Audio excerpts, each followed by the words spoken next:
अस्सलाम वालेकुम व्यूअर्स, आपका मेज़बान उस्मान अहमद आपकी पसंदीदा चैनल BSE लर्निंग में आपकी खिदमत में हाजिर है। आज के सेगमेंट में मैं आपको बताऊंगा कि डेव C++ का कंपाइलर इंक्रीमेंट और डिक्रीमेंट ऑपरेटर को किस तरह से इवेलुएट करता है। खास तौर पर जब किसी एक एक्सप्रेशन में एक से ज़ायद इंक्रीमेंट या डिक्रीमेंट ऑपरेटर हो तो फिर उस एक्सप्रेशन को किस तरह से इवेलुएट किया जाता है। तो आइए चलते हैं अपने सेगमेंट की तरफ। व्यूअर्स, हमारे पास दो तरह के इंक्रीमेंट या डिक्रीमेंट ऑपरेटर मौजूद हैं। अगर तो ऑपरेटर पहले है और वेरिएबल बाद में है तो इस फॉर्म को प्रीफिक्स इंक्रीमेंट ऑपरेटर कहा जाता है, और अगर वेरिएबल पहले है और ऑपरेटर बाद में है तो फिर उसको पोस्ट फिक्स इंक्रीमेंट ऑपरेटर का नाम दिया जाता है। अगर इनको इंडिपेंडेंटली यूज किया जाए C++ में तो इनकी वर्किंग सेम है, इसमें कोई डिफरेंस नहीं है।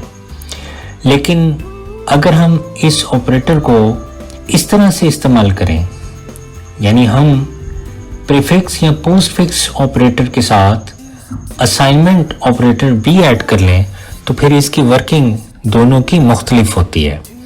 आइए देखते हैं इन दोनों में क्या क्या स्टेप्स जो वो कंपाइलर परफॉर्म करता है। तो जब हम ये ऑपरेटर इसको पास करते हैं कंपाइलर को, तो जो सबसे पहले उसने वर्किंग करनी है वो ये करनी है कि चूंकि यहाँ पर ऑपरेटर पहले है इसलिए उसने a की वैल्यू 1 इंक्रीज कर देनी है। वो इंक्रीज्ड वैल्यू दूसरे स्टेप में b को असाइन की जाएगी। इसका मतलब ये हुआ कि ये दो स्टेप्स के अंदर इसकी इवैल्यूएशन कंप्लीट होगी। पहले a की वैल्यू इंक्रीज की जाएगी और फिर वो इंक्रीज्ड वैल्यू b को असाइन कर दी जाएगी। मिसाल के तौर पे अगर मैं कहता हूं कि a की वैल्यू 3 है और हम ये एक्सप्रेशन उसको पास करते हैं, तो ये एक्सप्रेशन एग्जीक्यूट होने के बाद a की वैल्यू क्या बनेगी और b की वैल्यू क्या बनेगी। तो देखें, सबसे पहले तो उसने a की वैल्यू 1 इंक्रीज करनी है। सो a की प्रीवियस वैल्यू है 3 प्लस 1 इक्वल टू a की वैल्यू 4 हो गई। अब ये जो अपडेटेड वैल्यू है ये वैल्यू b को अगले स्टेप में असाइन कर दी जाएगी, तो b की वैल्यू भी 4 बन जाएगी। अब आइए दूसरे फॉर्मेट को देखते हैं कि पोस्ट फिक्स में क्या होता है। तो पोस्ट फिक्स में वेरिएबल पहले आ जाता है और ऑपरेटर बाद में होते हैं। इसमें भी दो स्टेप्स होने हैं लेकिन वो स्टेप्स चेंज हैं। यहाँ जो स्टेप पहले हुआ था पोस्ट फिक्स ऑपरेटर में वो स्टेप बाद में होता है, और प्रीफिक्स ऑपरेटर के अंदर जो स्टेप हमने बाद में किया था वो स्टेप पहले आ जाता है। इसका मतलब ये हुआ कि पहले a की वैल्यू b को असाइन की जाएगी और असाइन करने के बाद फिर a की वैल्यू में 1 इंक्रीज कर दिया जाएगा। मिसाल के तौर पे अगर हमारे पास a की वैल्यू 3 है तो क्या स्टेप्स परफॉर्म होने। अगर हम ये एक्सप्रेशन पास करते हैं तो a की वैल्यू जो 3 है वो पहले b को असाइन की जाएगी जो कि 3 बनती है, और उसके असाइन करने के बाद a की वैल्यू में 1 इंक्रीमेंट किया जाएगा और इसकी वैल्यू 4 हो जाएगी।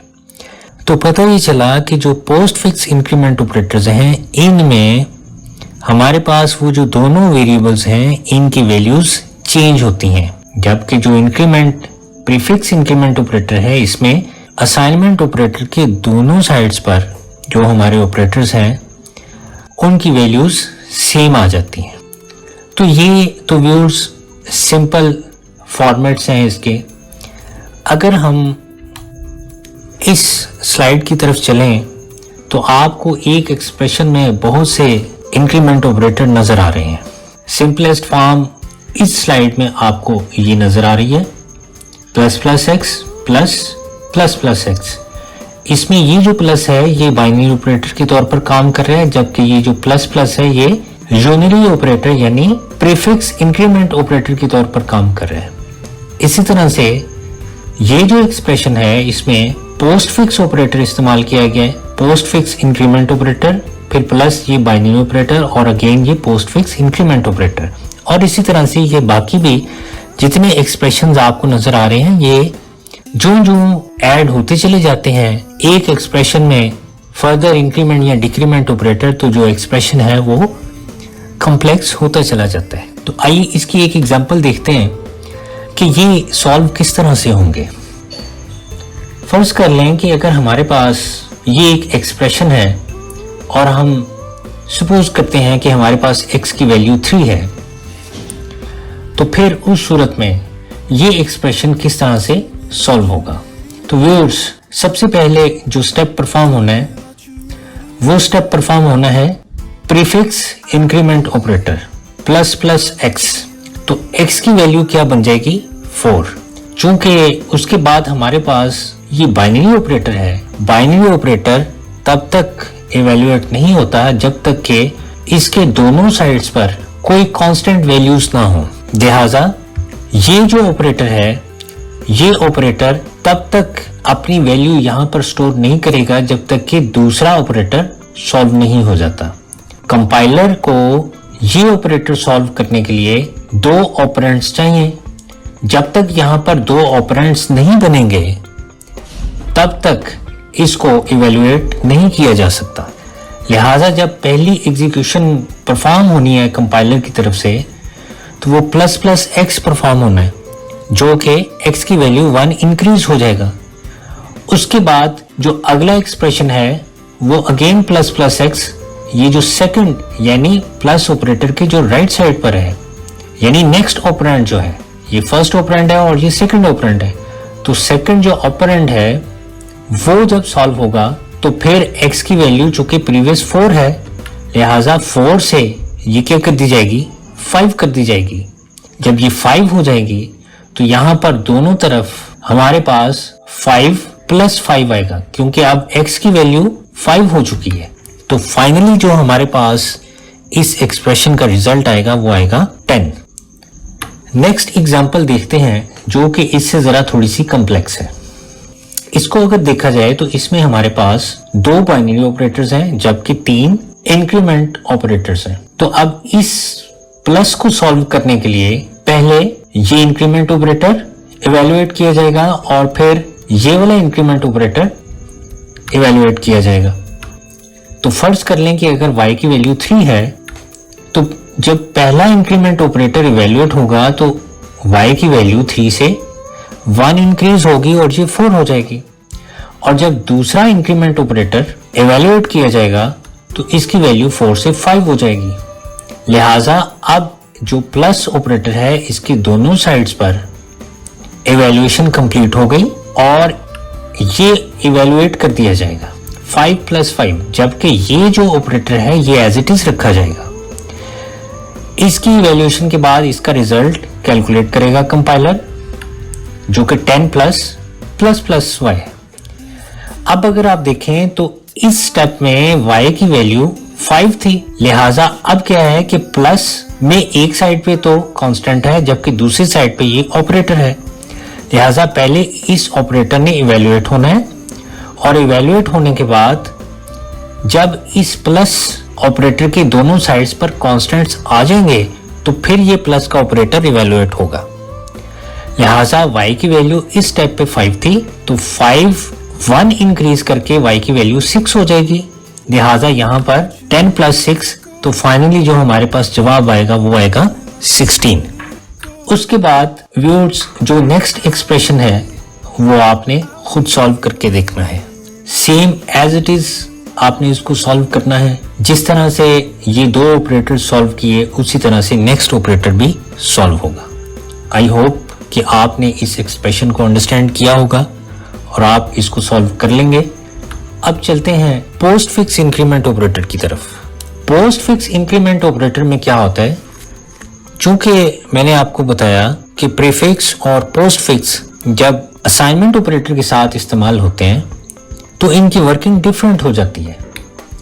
लिहाजा पोस्ट फिक्स इंक्रीमेंट ऑपरेटर में जब एक्सप्रेशन में एक से ज्यादा इंक्रीमेंट ऑपरेटर हो तो फिर क्या होगा कि पहले रूल वही है कि प्लस बाइनरी ऑपरेटर है, इसके दोनों साइड्स पर कोई ना कोई कांस्टेंट वैल्यूज होनी चाहिए।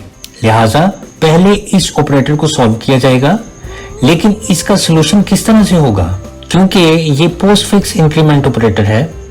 प्रीफिक्स इंक्रीमेंट ऑपरेटर होता तो वो क्या करता, वो पहले इसकी वैल्यू इंक्रीज करता, लेकिन पोस्ट फिक्स इंक्रीमेंट ऑपरेटर में ऐसा नहीं होगा। पोस्ट फिक्स इंक्रीमेंट ऑपरेटर पहले वैल्यू प्रिंट करता है, और फिर वैल्यू इंक्रीज करता है। इसका मतलब ये हुआ कि इस एक्सप्रेशन की जगह जो x की वैल्यू है 3 पहले वो प्रिंट की जाएगी और उसके बाद फिर x की वैल्यू 1 इंक्रीज की जाएगी, जबकि दूसरा एक्सप्रेशन वैसे का वैसे ही लिखा रहेगा। इंक्रीज करने के बाद फिर सेकंड स्टेप में इसकी वैल्यू इस एक्सप्रेशन को इवेल्युएट किया जाएगा। अब अगर इसको देखा जाए तो जब यहां पर कंपाइलर ने 3 लिखा तो 3 लिखने के बाद उसने x की वैल्यू 1 इंक्रीज कर दी जो कि 4 हो गई, और 4 होने के बाद जब उसने इसको इवेल्युएट करने के लिए इसकी जगह पर 4 लिखा, क्योंकि 4 प्रीवियस वैल्यू थी, लिहाजा ये 4 जब उसने लिखा तो 4 लिखने के बाद उसने इसको इवेल्युएट किया और इसकी वैल्यू 5 कर दी। इससे पता ये चला कि जो पोस्ट फिक्स इंक्रीमेंट ऑपरेटर है वो इवेल्युएट होने से पहले अपनी वैल्यू प्रिंट करता है और उसके बाद वैल्यू इंक्रीज करता है। लिहाजा इस एक्सप्रेशन का जवाब पोस्ट फिक्स इंक्रीमेंट ऑपरेटर के साथ जो हमें मिलेगा वो होगा 7। 7 प्रिंट होने के बाद जो x की वैल्यू है 5 वो इंक्रीज हो चुकी होगी। नेक्स्ट एग्जाम्पल में आते हैं जो कि इससे कॉम्प्लेक्स है, जिसमें हमारे पास 3 पोस्ट फिक्स इंक्रीमेंट ऑपरेटर हैं और 2 बाइनरी ऑपरेटर हैं। तो इसमें ये देखें, सबसे पहले क्या सॉल्व होना है। अगर फर्स्ट कर लिया जाए कि यहां पर b की वैल्यू 3 है, पहले ये ऑपरेटर सॉल्व होगा।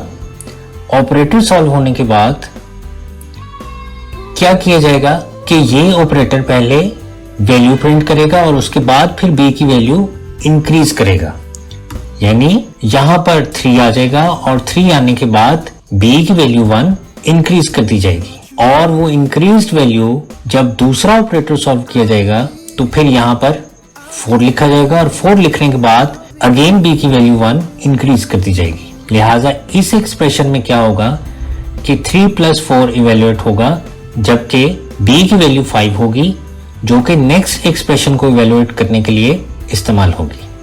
चूंकि इसके दोनों ऑपरेंड्स कंप्लीट हो गए, कंप्लीट होने के बाद ये इवेल्युएशन होगी और फिर उसके बाद प्लस के दोनों साइड्स पर कंपाइलर चेक करेगा कि क्या कांस्टेंट वैल्यूज हैं, जबकि उसको पता चलेगा कि एक तरफ कांस्टेंट है जबकि दूसरी तरफ मेरे पास फर्दर अभी इवेल्युएशन होनी है।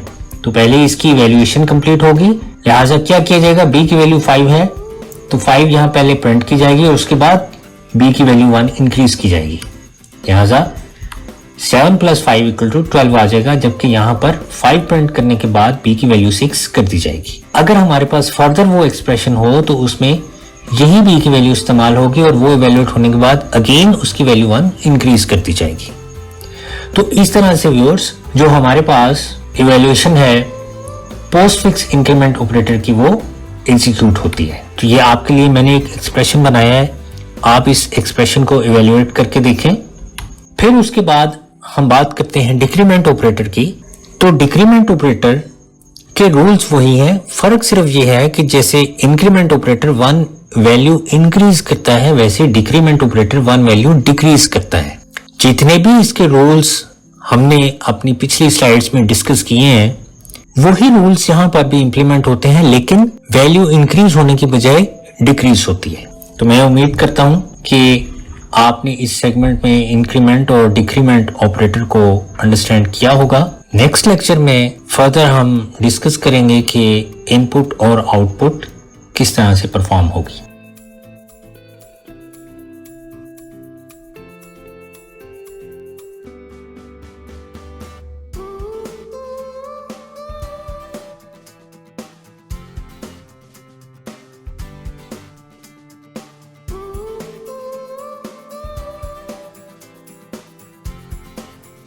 व्यूअर्स, ये था हमारा आज का सेगमेंट। वीडियो देखने का शुक्रिया। जिन दोस्तों ने मेरा चैनल सब्सक्राइब नहीं किया वो सब्सक्राइब के बटन को प्रेस करके चैनल को सब्सक्राइब कर लें और वीडियो लाइक करना और नोटिफिकेशन का बटन प्रेस करना ना भूलिएगा ताकि आपको नई वीडियोस का नोटिफिकेशन मिलता रहे। इसके साथ ही आपका मेजबान उस्मान अहमद आपसे इजाजत चाहता है। अपना ख्याल रखिएगा। अल्लाह हाफिज।